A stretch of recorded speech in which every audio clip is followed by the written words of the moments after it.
आदाब नाज़रीन, मैं अब्दुल रज़ाक और आप देख रहे हैं सदाकत न्यूज़ टाइम। नाज़रीन, आप बखूबी वाकिफ़ हैं, मगरबी बंगाल असम्बली इंतखाबात 2026 का आज पहला फेज़ है और ये चूँकि नॉर्थ बंगाल की तरफ अभी इलेक्शन हो रहा है, तो मैं आपको बताता चलूँ कि मैं अभी जहाँ हूँ ये चकलिया हल्का नंबर 31 है और चकलिया हल्का नंबर 31 के चकलिया ही बूथ में मैं भी हूँ, जो चकलिया हाई स्कूल में हो रहा है।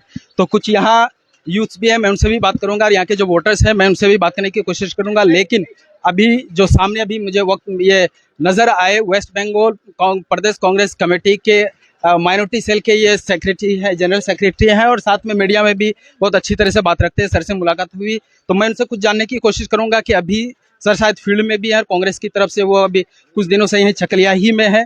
तो सर, आप चूँकि कुछ दिन से चकलिया ही में है, तो कैसा लगा आपको चकलिया का जो आबो हवा है, अब कैसा लग रहा है? आज चूँकि इलेक्शन है, आज भी शायद आप घूमे हैं, तो थोड़ा इस पर बात रखिए।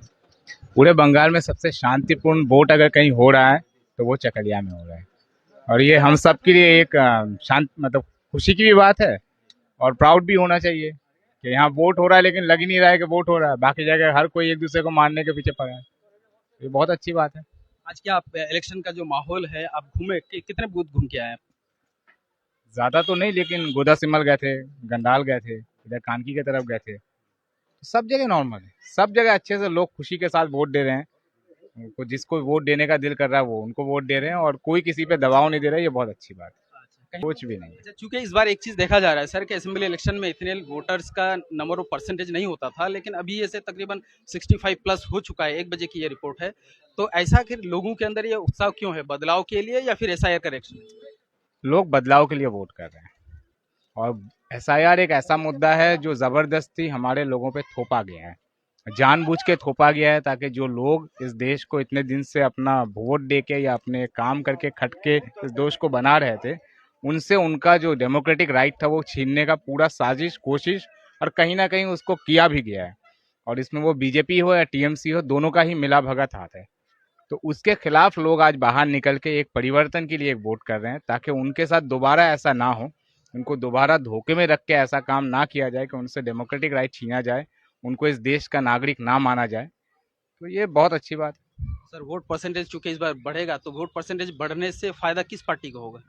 चकड़िया में तो हम ही लोग जीत रहे हैं, फायदा नुकसान नहीं, हम लोग जीत रहे हैं। श्योर हैं? 110% हम लोग जीत रहे हैं। कितना तक थोड़ा एस्टिमेट किया दीजिए।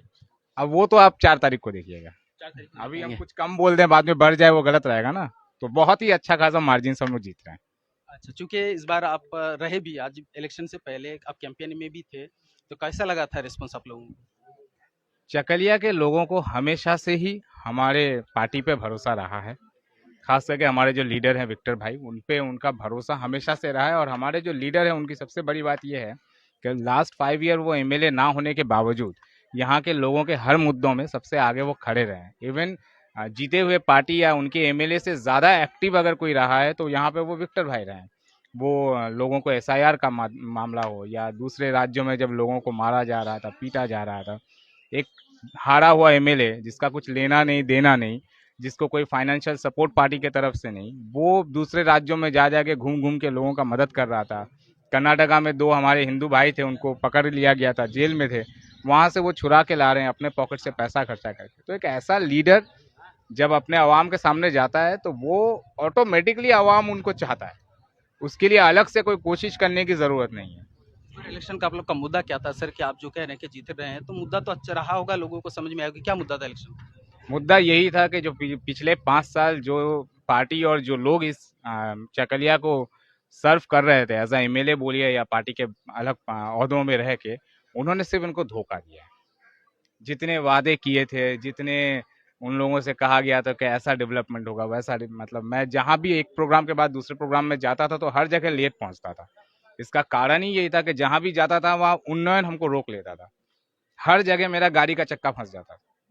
अब गाड़ी का चक्का फंस जाता था, उसको निकालने में आधा 1 घंटा एक्स्ट्रा बर्बाद होता था, तो दूसरे प्रोग्राम में लेट पहुंचता था। तो इतना उन्नयन हो गया है कि हर जगह ही अटक रहा है आदमी। मैं अटक रहा हूँ वो भी बिना बारिश, कभी बारिश आएगा तो क्या हाल होगा आप सोचिए।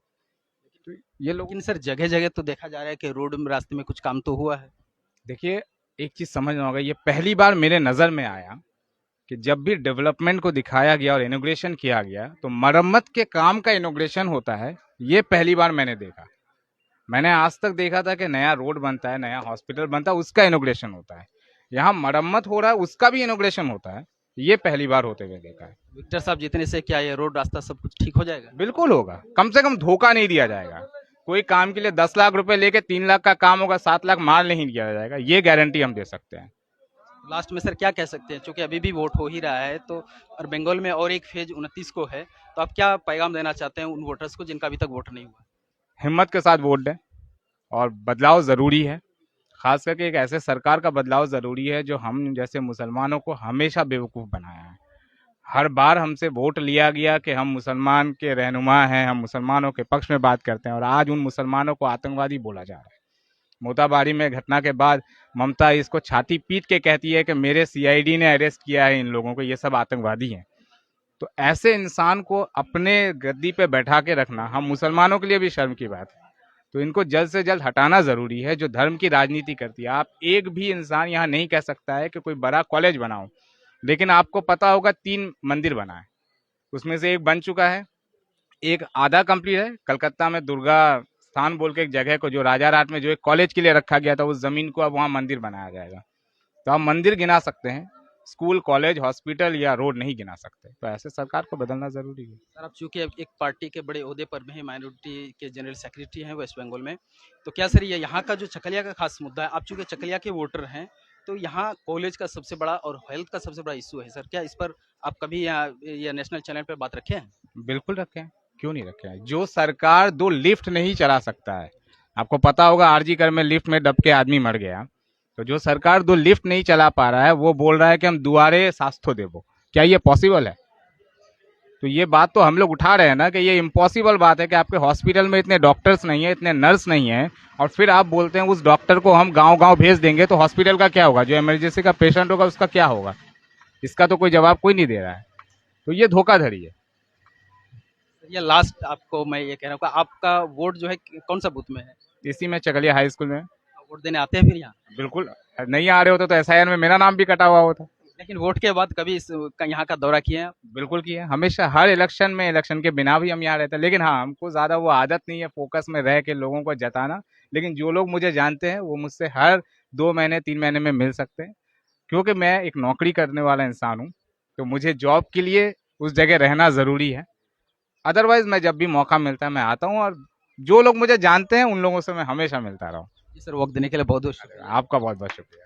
तो नाज़रीन अभी बात कर रहे थे, आप बखूबी वाकिफ़ हैं कि मगरबी बंगाल के साबिक रियासती वज़ीर हफ़ीज़ आलम शहरानी के साहबजादे अभी अल्तमस हफ़ीज़ से मेरी बात हुई। चूँकि वेस्ट बंगाल माइनॉरिटी सेल के एक कांग्रेस पार्टी के जो माइनॉरिटी सेल हैं उनके जो जनरल सेक्रेटरी में मैं बस आज चूँकि यहाँ हूँ, सर से मुलाकात हुई, लेकिन मैं यहाँ के कुछ लोगों से भी बात करना चाहता हूँ कि क्या है नहीं है। क्या नाम है जी?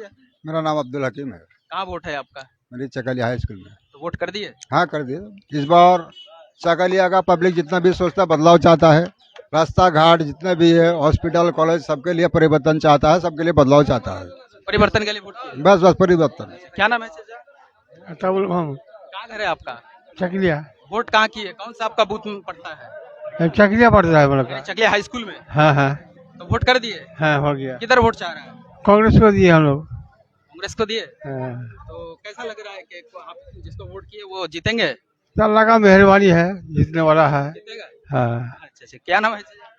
मोहम्मद जमीर हुसैन। कहाँ घर है आपको? ये चकलिया ही है। चकलिया। वोट दिया आप? हाँ, दे दिए। क्या इसी बूथ में? ऐसी बूथ में किधर वोट किधर जा रहा है? कांग्रेस की तरफ जा रहा है। क्यों आखिर ऐसा क्यों? हम लोग भुट्टा खेत में सोते हैं, इसीलिए दे रहे ज्यादा। भुट्टा खेत में आप भी सोए थे? जी अच्छा, यानी उसी का बदलाव ले रहे हैं? हाँ, उसी का बदला होना चाहिए। अच्छा अच्छा, बहुत बहुत बहुत